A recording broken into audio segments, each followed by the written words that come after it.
He's editor-in-chief of Breitbart News and a New York Times best-selling author. And on this podcast, he brings deep research, prescient analysis, and world-class guests. He's Alex Marlow, and this is the Alex Marlow Show. All right, everyone, big show today. Not a happy topic, unfortunately, but we will have one of the best in the business, Josh Hawley, Senator from Missouri, to come on and talk about it. But I will let Speaker Johnson tee this up, what's going on in Washington today. As our leader just noted, we have broken the Christmas omni. And I have no intention of going back to that terrible tradition. So there won't be a Christmas omnibus. As somebody asked me in the hallway a little while ago, will there be many buses? We don't want any buses. We're not going to do any buses, okay? And we got to get through this. So, look, everybody understands the necessity. It is not palatable. This is the sausage-making part of legislation that nobody likes. But we're governing, and we'll pick it up in January and start a brand-new day for. All right, so that's Speaker Johnson speaking out of both sides of his mouth. First of all, he says that we're not going to do a Christmas omnibus spending package. And then, lo and behold, late last night, we get a 1,500-page alleged CR, which is continuing resolution. This is not continuing. This is a massive expansion of the government, and it is done at the 11th hour. It is done in a lame duck session. It is done in a window where people are starting to pay less attention, and it goes directly against the voters and what we voted against 5 or 6 weeks ago. This is typical Washington, and that does not make it at all acceptable. I'll break down what I know about this CR now, and then we'll get into more detail with Senator Hawley. But this is one of these things where I don't like to come into the show outraged because I don't, first of all, I find it very condescending to the audience, but also I like to let you know when it is time to be outraged. And if you're outraged about everything, then you're sort of outraged about nothing. This is one to be outraged about. This is everything we hate about Washington. And those of you who have been with me for a while know that the single thing I hate the most about the U.S. government are omnibus spending packages. We're supposed to have 12 appropriation bills passed individually every year so that all these various elements of the government have at least some sort of level of accounting. I wish it was even more granular than that. I think 12 is too few. I think we should have more so that every single expenditure is justified to the American public. We have time to debate things. We have time to go through things. The worst thing we do in Washington is we pass things 1,500 pages at a time, and we tell people that they have to basically pass things where they don't even know what's in the package. Because if you've ever attempted to read a bill, and everyone should do this, it's one of the hardest things you do. I'll tell you that periodically I force myself to do it, and it's just about the hardest task I have that I give myself as editor-in-chief. And so I could barely bring myself to do it. I mean, this is something where you got to delegate because it is so painful. It's agonizing to read these things. And the thought that you would read 1,500 pages in 3 days, which is the standard for how long these legislators give themselves to go through these things, is absurd. It's a ridiculous thing. And yet that's been the standard. And we're not even sure we're going to have 3 full days to read this thing. So this is absolute garbage. It's an absolute pile of trash. Let me break down some of the details. So again, it's supposed to be a continuing resolution, but it's not. This is an expansion. The expansion is not continuing stuff, loaded with giveaways, loaded with gifts, loaded with add-ons. The fact that it's passed in a lame duck session means there's going to be less accountability because there's just not the same appetite for debate.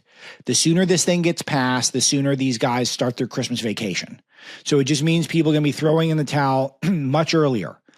We've got $100 billion in disaster aid. It seems like a very round number. I hate the round numbers. Always tips hands that there's something going on. There's a level of pork.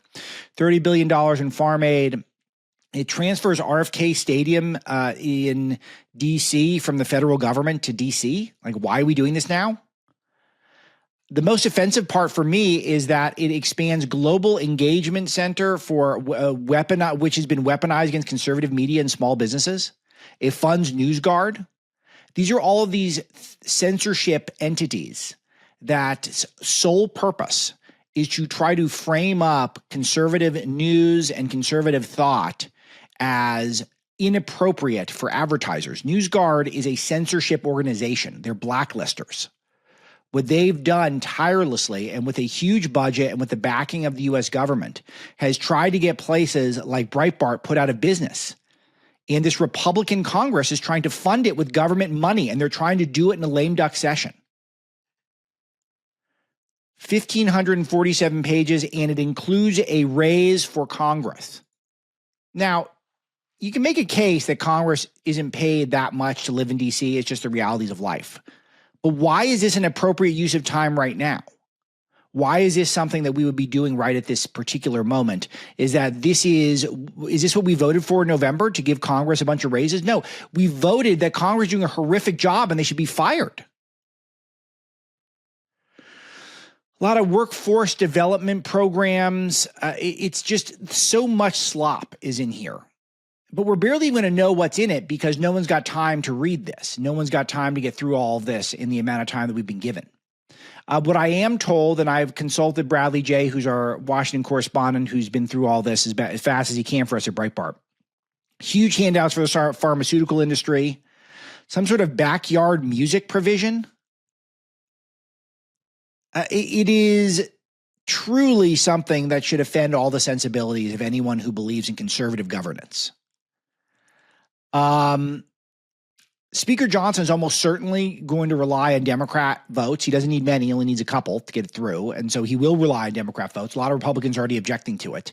But what's interesting is, will he violate the Hastert rule, which is an unofficial rule, which means you don't bring things to the floor that don't have a majority support of the governing caucus, meaning the Republicans in this case. Will a majority of Republicans even support this? The answer is probably no.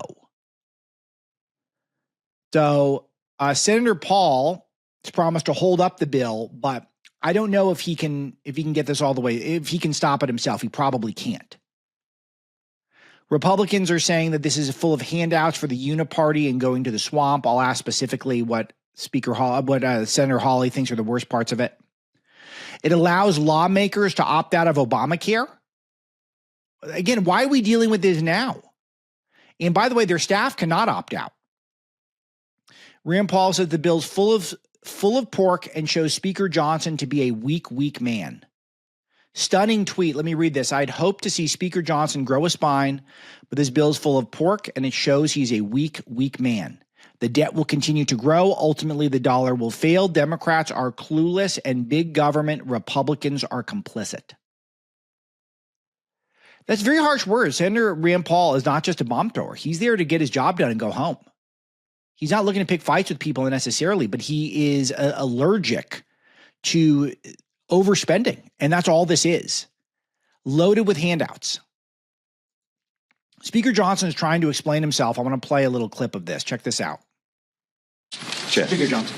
Good morning. Thank you. You said back in September there would be no more Christmas omnibuses. We're not doing any omnibuses. I know what you said had to be added onto this bill, but how is this not yet another Christmas tree at the holidays? Yeah, it's not. It's not a Christmas tree. It's not an omni. I was downstairs saying that they called this a cram down. They said it was garbage. Yeah. I mean, they haven't even seen it yet. Well, I got a couple of friends who. So what's he smiling about? He's smiling right now. They haven't even seen it. Yeah, well, but we don't have time to see it. Get 1,500 pages, we're going to have 3 days, and it's filled with a bunch of crap, like usual. The exact type of stuff we voted against. He's smiling smugly. Friends who will just say that about any end-of-year funding measure. This is not an omnibus, okay? This is a small CR that we've had to add things to that were out of our control. These are not man-made disasters. These are things that are that the federal government has an appropriate role to do. So I wish it weren't necessary. I wish we hadn't had record hurricanes in the fall, and I wish our farmers were not in a bind so much that creditors are not able to lend to them anymore. We have to be able to help those. Then just pass the disaster measure. And why is it the round number of $100 billion? And say, why can't we do other stuff? Why can't we do that individually and not deal with the Obamacare and not deal with the pay raises and not deal with the stadium transfer and not deal with the handouts for pharmaceuticals? We can do that later. Just pass the disaster aid then now. Those who are in these dire straits, and that's what the volume of the pages to this is. So it is not an omnibus. This is a CR. Again, we're not doing all the approach bills. We're doing a CR to patch us into the first quarter of next year so that we can put our fingerprints on what those final spending bills are. And yeah, it's unbelievable. He's got this cadence. He almost sounds like Ronald Reagan if you're not watching him, and not quite, but a little bit. I wonder if he modeled himself after that in terms of the way he speaks. This guy's not Ronald Reagan. Is it okay to admit that we got this one wrong? that kicking out Speaker McCarthy for Johnson was a mistake? Look, I have a lot of admiration for Matt Gaetz. You guys know how hard I wrote for him to be Attorney General once he was nominated. One of my most popular episodes of the show thus far in the first month and a half, the Alex Marlow Show, was me explaining what a great pick Matt Gaetz would have been. But this was not the right call, putting this guy in there. And he's got to get voted out. You got to get rid of him this January. I'm wondering if this is political suicide for him. I'm wondering if putting this forward, which just goes so in the eye of the voters and what we voted for in November, I'm wondering if this is him saying, I don't want to do it. I'm out. I don't want to do it. You see him hanging out with Trump all the time and you wonder, maybe he's into it. Maybe he likes this. Maybe he likes this job, but it seems like a terrible job. He might be a nice guy. I don't know. I don't know him at all. I've never talked to him. So that's not the point. It's not a personal attack. I'm just saying that either he's lacking a spine or he's much more duplicitous than any of us had anticipated. So it's a hard job. It's a hard job being Speaker of the House, negotiating with a bunch of egomaniacs who are beholden not just to their constituents, but to their funders. I wouldn't want it personally. Sounds bad, but he's got it. It's his job, and it's his job to get the will of the people through. This is not the will of the people. This is the will of the lobbyists and the will of the permanent political class in Washington. That's what we're looking at. Elon Musk tweeting, any member of the House or Senate who votes for this outrageous spending bill deserves to be voted out in 2 years. Elon, we can move faster. We vote out the speaker in January. That's step number one. Absolutely, no doubt. He's got to go. Look, and if he stays, I want to work with him. He can come on the show. We can talk. But this is a absolute red flag for me. We'll break it down with Senator Hawley. I'll ask him if he spoke to President Trump about all this. But very discouraging. And it seems like it's on a glide path. That might be the worst news of all. You're even seeing some moderates, like people who are typically loyal soldiers to the party. Nicole Maliotakis comes to mind. Blue State moderates, Mike Lawler, powerful committee chair Jason Smith. All these people are upset. So that's why I wonder, is there something going on? There's something going on that maybe this is the beginning of something that could end up meaning we have a new speaker. So just give Jim Jordan a try. What's wrong with that? Just give Jordan a try. Everyone likes him. He's a responsible guy, very committed, can work with all different factions. So he's not a radical. All right, that's my endorsement. I endorse kicking out Johnson, putting in Jordan. That's it. You heard it here first on the Alex Marlow Show. January the 3rd, tough floor fight coming up. This is only going to kick the can until March. So first 100 days, we're going to have a spending fight with Trump, which maybe it's good, but I would like him to be focusing on those key things that we've discussed, making sure all of his confirmations get through, sealing up the border, tapping the energy sector. A lot of pressure is going to be on Doge. This makes Doge's job much bigger, Elon and Vivek. And it's not enough just to tweet, and meme. You can't do that. It is now time to cut, to slash. And this is going to make life much more difficult for the Doge effort, which is already going to be a couple years to fully implement. You know, they're giving themselves a year and a half to survey all the government. So, which I think is appropriate. I think it's about the right amount of time. All right, aloha at alexmarlow.com. If you want to be a part of the show, we're going to bring in Speaker Hawley here in a second, but I want to tell you about something that's really important. Kamala Harris and Joe Biden are racing to lock in radical policies before Trump takes office on January 20th. They're not just winding down, they're cementing their control. Biden already has signed Executive Order 14067, and banks are actively testing a government-controlled digital dollar right now. This isn't about modernizing currency, it's about total control.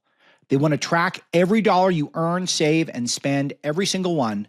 And here's the kicker. Once the system's fully implemented, it'll be nearly impossible for Trump to undo. The radical left and their global elite allies will have a permanent grip on your financial life long after they're out of power. Trump's called this a dangerous threat to freedom. J.D. Vance warns it could mean a total government control of your finances.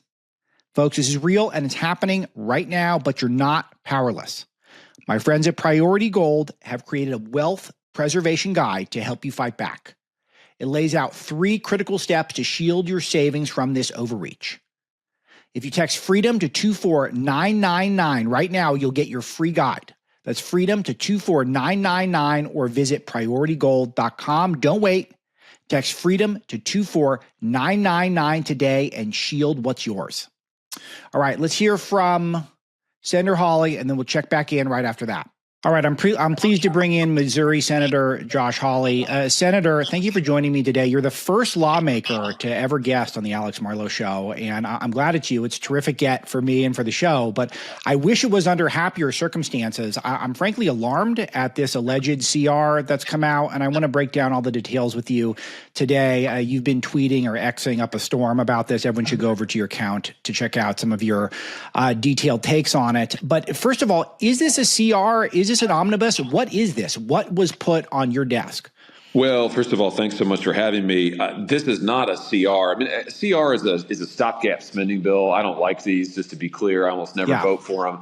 But this is way beyond that. A CR is supposed to be you extend the baseline of the budget. It's just supposed to be money, and you just extend what's currently there. You just say, okay, we're just going to keep spending at the same levels for however long until we can actually write the budget rules. That's not what this is. This is crammed full of all kinds of new spending, of all kinds of new programs. We've got everything from a new bureau for the American music industry to a congressional pay raise to carve-outs to Obamacare for members of Congress to a huge giveaway to Big Pharma. I mean, this is unbelievable. Oh, my gosh. It's just stunning stuff. So first of all, Speaker Johnson framed this as a disaster relief bill. Is that what this is? No, the disaster relief bill is actually a separate thing that he has tried to marry up with this. And the disaster relief bill itself is a total Christmas tree. It's now over $100 billion. And I'm sure there is real disaster relief in there, but there's also all kinds of port giveaways, special interest projects, earmark money. I mean, it is an embarrassment. And the fact that a Republican Speaker of the House personally negotiated this stuff and is trying to jam it down our throats on no notice. They just dropped this bill. Now they want to vote on it tonight. It is unbelievable to me. So they would have voted it tonight. So we're supposed to have 72 hours. This is the standard. Yeah, and Johnson said that, he would adhere to his 72-hour rule, but then he said this morning, no, never mind, we're not going to do that, and now they're trying to whip it to vote tonight. I mean, it is a total clown show. I just have to be honest with you, and I for one, am sick of it. I mean, I think the American people are sick of it. They want people who do what they say. And Republicans have been saying for years they're not going to engage in these games. They're not going to do this kind of stuff. And Mike Johnson just keeps right on doing it. It's unconscionable. Yeah, and I want to come back to Johnson's personal role in this, but just the broader principle, this is something that I lived in Washington for a long time, and the thing that offended me the most was these omnibus packages where we're passing all sorts of things that have nothing related to each other just so we can hide them from the public. And you do it in a bill that's over 1,000 pages. This one's over 1,500, and you give even 3 days. I mean, I've read bills before, Senator. It's the hardest thing you could possibly do. It's an intellectual endeavor to read these things. They're almost unreadable. No one's reading 1,500 pages in 3 days anyway, and now we don't even have the 3 days. So this is so broken. What is the path forward to fixing this? Well, you've got to get leadership, first of all, that is actually going to do what they say. And you've got to quit. You've got to stop doing these massive, huge end of the year, multi-thousand page bills. You've got to follow the process. Look, the budget was supposed to be done in September. I mean, that's the thing. By law, Congress is supposed to pass a budget in September. They're supposed to do it in 10 separate budget bills so that we can debate them, read them, pass them. And they haven't done any of that. And they obviously blew right through that September deadline. Then they get to the end of the year, and it's a huge pileup. And they are counting on the fact, Alex, that there's no time left, that nobody will have time to read this. That's what they want. They are banking on that. They don't want us to read and find what they've jammed into this thing. That's why they're now trying to rush a vote tonight. And the fact that Democrats have been doing this for decades. Yes, but the fact that Republicans are doing it is just disgusting. And by the way, this is hugely harmful to President Trump, because what's going to happen is they're going to spend all this money on Democrat priorities and other garbage. There's stuff funding censorship bureaus in here. Yes. Okay. So these are where I want to go next. I want to go through some of the most offensive parts of it. Let's start with the censorship funding, because for me personally in Breitbart, we've worked very hard to try to keep so that federal money is not spent censoring people. Speaker Johnson's put all this back in. Well, what is the censorship provision? How much money is being allocated? How scary is this? Well, we're just reading right now to try to figure out, and as you said, what you've got to do in these bills is you read it, and then you've got to like follow the references to other page numbers to figure out what the money is. So I don't know even how much. Oh, it's ridiculous. It's designed to be impenetrable. Yes. So I'm not even sure how much money is being allotted, but the fact that it is being extended is absolutely unbelievable. The fact that there are all kinds of shields in this bill that would prevent people from figuring out. For instance, if members of Congress have broken the law, that includes folks on the January 6th committee. It would allow them to shield their correspondence, to shield various of their communications with each other. I mean, this kind of thing. It's like, why is this in a Republican bill? Why are we doing any of this? I mean, by the way, something that you would think, okay, if we're going to do a big bill, what should we put in there? I don't know. Maybe something that would ban stock trading by members of Congress, but that ain't there. Hard no on that. Yeah, no, please. Well, so you also highlighted something in your X account, which I think is really important, which is that apparently Johnson killed the deal to clean up nuclear waste. Expand on this. Yeah, well, this should have been the disaster because it's an actual disaster caused by the federal government in my state and in a lot of states. Actually, Robert Kennedy and I were just talking about this. There is so much nuclear waste that the federal government has dumped into landfills. In my state, dumped it into streams. It's in the groundwater. The government has not cleaned it up, number one. Number two, hundreds of thousands of Americans have been exposed to the government's nuclear radiation through no fault of their own. They had no choice in it, and the government's done nothing to clean it up or to help these people with their health. I mean, to actually make them whole, to compensate them in some way. So I have legislation that is huge bipartisan support. It actually was the original program for this was written by Orrin Hatch, Republican. It would clean the stuff up, and it would compensate Americans who have been harmed by their government, poisoned by their government's nuclear waste. This is a bona fide disaster. It's not like one of these things like, oh, gee, this sounds like it's really kind of a made up thing. It's like, no, actually, the federal government did this. Mike Johnson personally took that out and killed it. And yet we've got all the money in the world for pharma. We've got all the money in the world for Obamacare carve-outs and congressional pay raises. And it's ridiculous. It shows you that this is really an America Last bill. It really is America Last bill. So the pharma giveaways. So this is just reading the pulse of the conservative movement. I'll tell you, there's been a big discussion that we've had at Breitbart a lot about how the pharmaceutical companies are just persona non grata in this country right now. Not say they don't do a lot of good. I could defend them in some ways too, but the country is fed up with their pushiness and with their carve outs and with their ability to lobby. And so we just go in, Trump gets elected, overwhelming Republican support across the country. He gets the majority of the popular vote. And we come up with a carve out for pharmaceutical companies. I mean, it's the most tone deaf thing I've ever heard.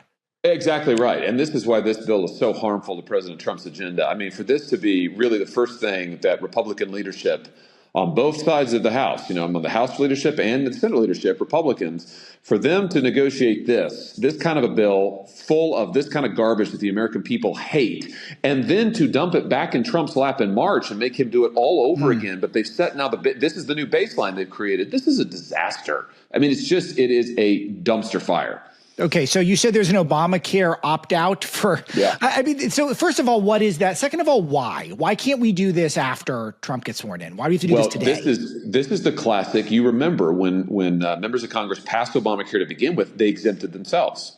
So they made everybody else follow it, but they gave themselves an exemption. Well, guess what? Mike Johnson has just reintroduced that exemption. This bill contains an exemption for Obamacare for members of Congress. So now, while everybody else's health care premiums are skyrocketing, nobody can buy affordable insurance, members of Congress now get an opt-out. They're going to have their own set of rules. This is what Republicans campaigned against, and now it's back. Okay, so what about this thing where we're moving they're transferring the stadium ownership of RFK Stadium from the federal government to D.C.? First of all, what is this? Second of all, why are we doing this now? I don't know. I don't know why it's in this bill. This is another, again, this was supposed to be a short-term stopgap, extend the baseline spending bill. And now it's every little thing that anybody wants. And all I can figure out is, it's who got paid the most money, which lobbyist got paid the most. That's what's in the bill. So pharma got everything they wanted, right? So the members of Congress get their pay raise. I'm sure there's all kinds of stuff for defense contractors in this bill. In fact, there's gobs of foreign spending in this bill. Certainly. So that's the through line here is if you've got high paid lobbyists, you're getting rewarded. And again, Democrats have done this for years, but why are we doing it? Why would Republicans vote for this? I have no idea. So that's, I guess the next question is, can we stop it? Are we just powerless here? It seems like one where Democrats would take the money and run here, but is there any path to slow this down or stop it, either in the House or the Senate? Sure. I mean, in the House, for example, the way that Mike Johnson is doing this, he's going to need 2/3 supermajority to pass this thing. So that means he not only needs every single Democrat vote, he's going to need like 80 plus Republicans. Okay. So what needs to happen is Republicans just need to say, no, we're not voting for it.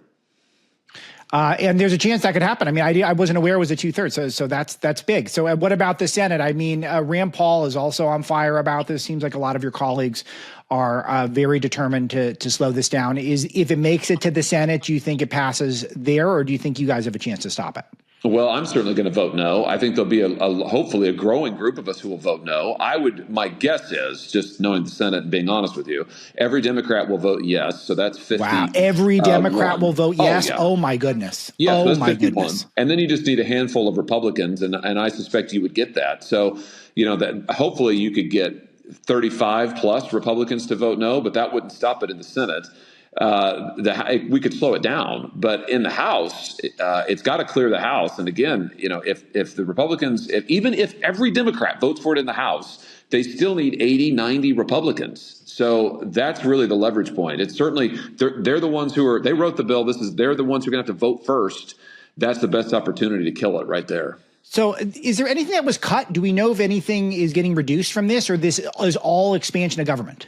Oh, I think it's all expansion. I'm not aware of anything that's been reduced. You would think if there were actual reductions, cost savings, like for instance, why are the 87,000 IRS agents that Biden hired, why aren't they all being fired and cut in this bill? I mean, let's start with like the really obvious stuff, right? Why are the EV mandates why are they not all defunded in this bill? Why isn't the subsidy that Chinese EV manufacturers are getting right now, that's our tax money going to Chinese manufacturers, why isn't that cut in this bill? I mean, that's easy stuff. None of that's in there.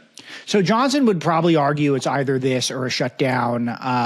Misty, we'll have to reach out to him and invite him on. I doubt he'll make the time. He's probably going to have to keep the media appearances to a minimum for the time being.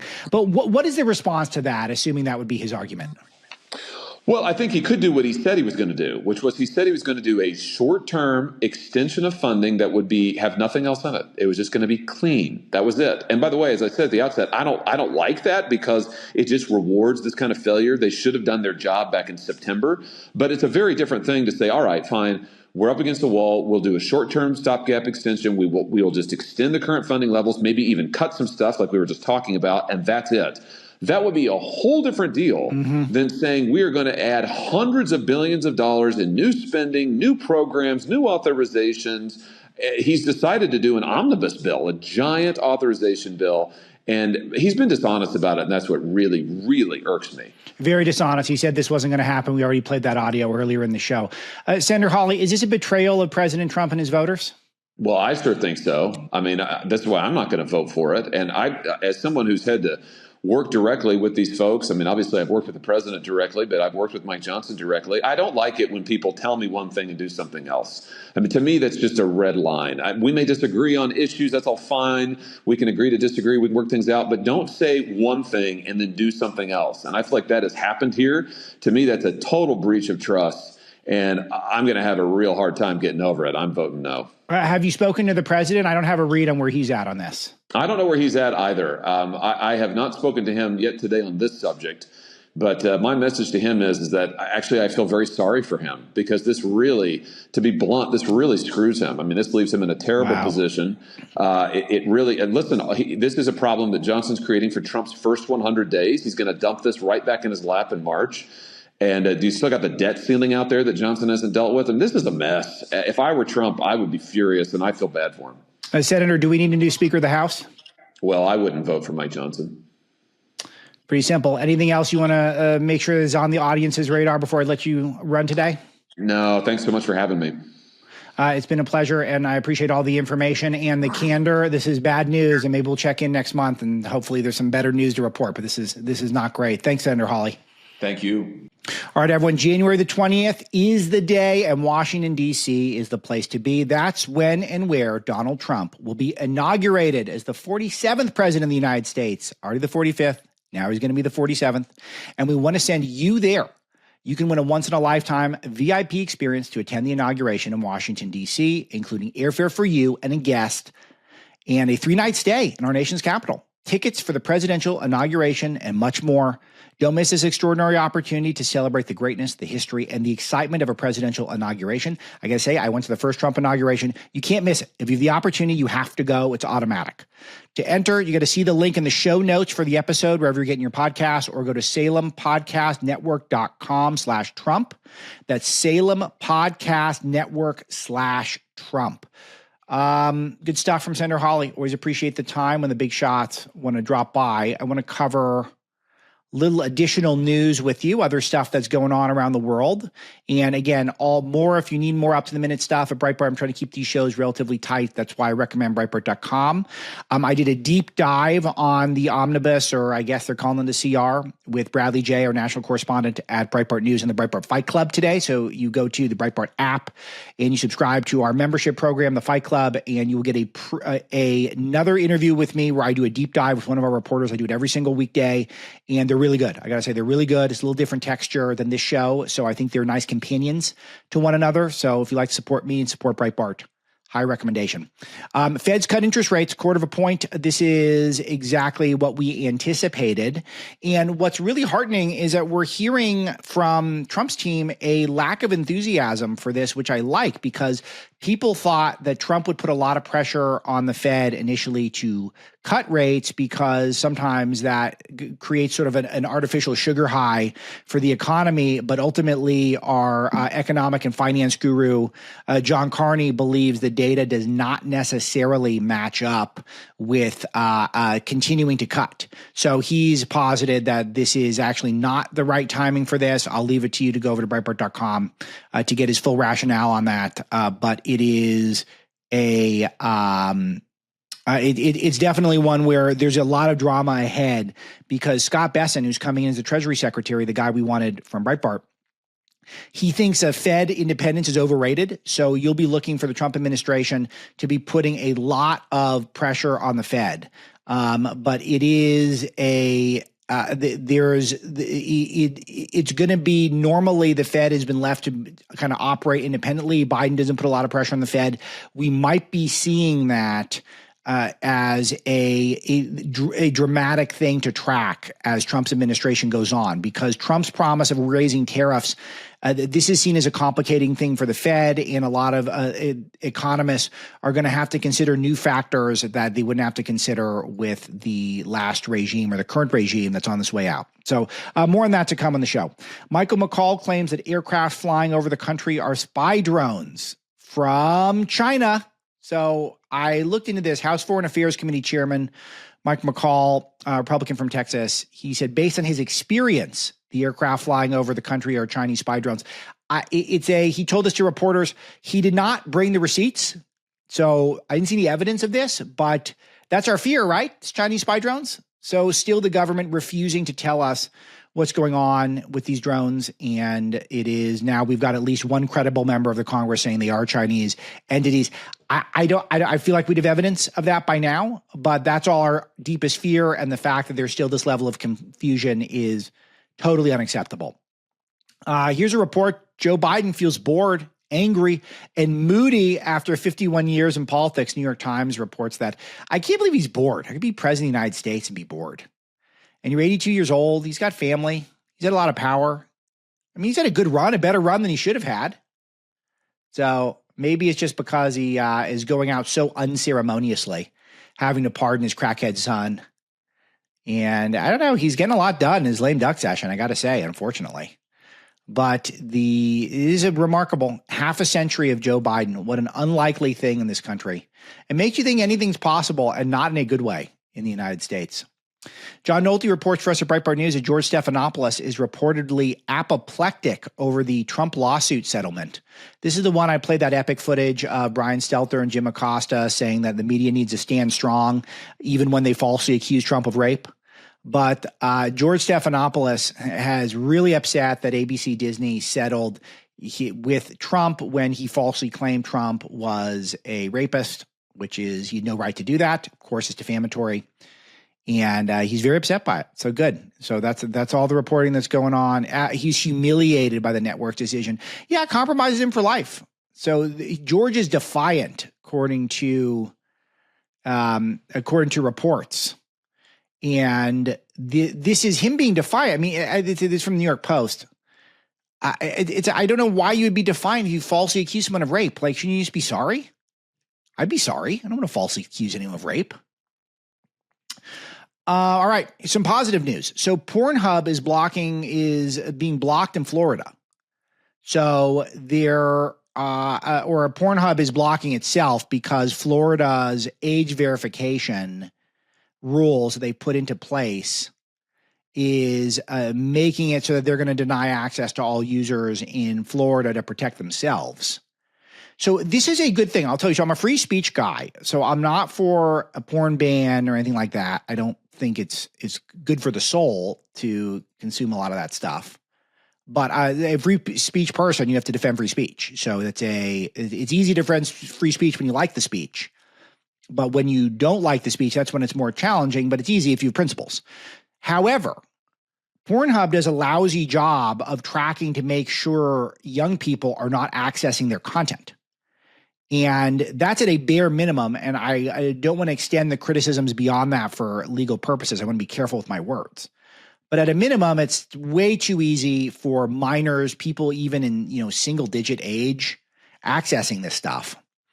And that's why a lot of these states, particularly red states, are cracking down to make a new age verification requirements much more strict. And this is a good thing because we're exposing children not to garden variety sex. We're exposing them to traumatizing stuff, violence, etc. And this is definitely sex trafficking adjacent. It's grooming. It's all stuff that is just going to hurt America's soul if we allow for much of this to go on. So we're not banning it for adults, but we're making it so that it's much more difficult for kids to access it. That's a positive. And if these porn companies don't feel like they can do business in a way where they can guarantee that children are not getting access to the content, then they're not going to get access to those states. So very positive development. And I think for the right reasons. I flag it mostly because I think this is happening for the right reasons. Again, just a blanket puritanical porn ban, I'm not for that. But I am for doing everything you can to protect the children. Speaking of Disney, this is very big. Disney removes transgender storyline from upcoming Pixar children's series Win or Lose. It's a big deal. I'll tell you why it's a big deal. First of all, it is good that Disney is stopping stopping this because they shouldn't have trans characters and stuff that's targeted at elementary school kids. So the Win or Lose, I think this is what is this from? I think it's a spinoff of one of their other intellectual properties that we've consumed at the Marlow household. So I'm very happy about this news. But what's even better is the rationale the spokesperson for Disney offered. When it comes to animated content for younger audience, we recognize that many parents would prefer to discuss certain subjects with their children on their own terms and timeline. That's perfect. That's exactly what we want. We want Disney to they want Disney to get out of our households unless they're going to be providing some wholesome entertainment. We don't want them grooming our children. And Disney's got a record with grooming our children. They've got this show called Baymax where there's a transgender man who menstruates and gives advice which maxi pads to buy, the ones with wings, Baymax says. And they've done many versions of this Baymax thing. Disney's Marvel in their series Loki had a gender fluid character. Lucasfilm, which was bought by Disney, has trans actors in the Acolyte and Willow. All these are examples of Disney grooming because the content is designed for small kids. But they're starting to wake up. They shelved an episode last week of a series called Moon Girl and Devil Dinosaur that had a trans plot line. So they're getting the picture that Disney's audience is not left-wingers. These are normal families. I would bet if we actually polled it, Disney's audience leans conservative. That's what I would bet. Barely. I think a lot of lefties like it, and a lot of conservatives have turned away from it and shut it down, boycotted. But I bet you it's a lot of normal families because I'll tell you, conservatives have kids. And kids are going to watch some TV sometimes. Those of you who have 0 kids or 1 kid, maybe you can withhold the TV. But once you start getting the 3 or 4 kids, it's inevitable. There's going to be a certain level of TV that goes on. And a lot of us are going to get Disney because they got all the classic stuff. Beauty and the Beast, Aladdin, Lion King, timeless stories. The original Snow White, not the new woke one. The original Pixar stuff, so good. And so are you going to deny your children that and give them something worse or give them nothing because you're offended by recent woke people who work at Disney now? It's a tough question for families. I'm not telling you exactly how to answer, but I will tell you that it would be nice if Disney just stopped making the woke content. And they have a very hard time doing that because their employees clearly are sympathetic to it. And this is where I offer a note of criticism. So I'm very happy that Disney is removing the trans storylines for the elementary school kids. But what I'm concerned about is why was the trans storyline in the show to begin with? Who are the groomer freaks who put it in? So it's not enough just to take it out. All the people who wanted to groom children by adding trans storylines to shows that are cartoons targeted for small children should be fired. And should probably be investigated by the federal government, to be honest with you. I'm not one for calling for federal investigations, but the type of people who want to groom small children with trans storylines in Disney shows are probably pervs. They are. They're probably pervs. And I wouldn't be shocked if they're engaged in other illegal activity. So I want to have a chilling effect on all of the people who want to groom the kids. So if there's some investigations into people, if you're suggesting putting trans characters, gender grooming, etc., sex grooming into shows for kids who are prepubescent, which this is, then you're a sick freak. And society needs to react strongly against that. So I'm heartened by this, but it's not enough. We got to go further. All right. Aloha at alexmarlow.com if you want to be a part of the show. Thank you very much to producer Misty for putting it together. All of you who are telling 10,000 friends and family members about us, I've got 2 of the last 2 shows are both on the front page of trending content on Rumble, which is very cool. I like that. It's a good sign. And all of you who are sharing our content, it helps us grow. And the faster we grow, the bigger we can get. And the bigger we can get, the more cool stuff I'm going to be able to do. And I guarantee you that will make the whole listening and viewing experience even better. Breitbart.com for all the latest. And we got some big stuff for you coming up this week. I got some big stuff ahead. Thanks for sticking with me, and we'll talk to you tomorrow.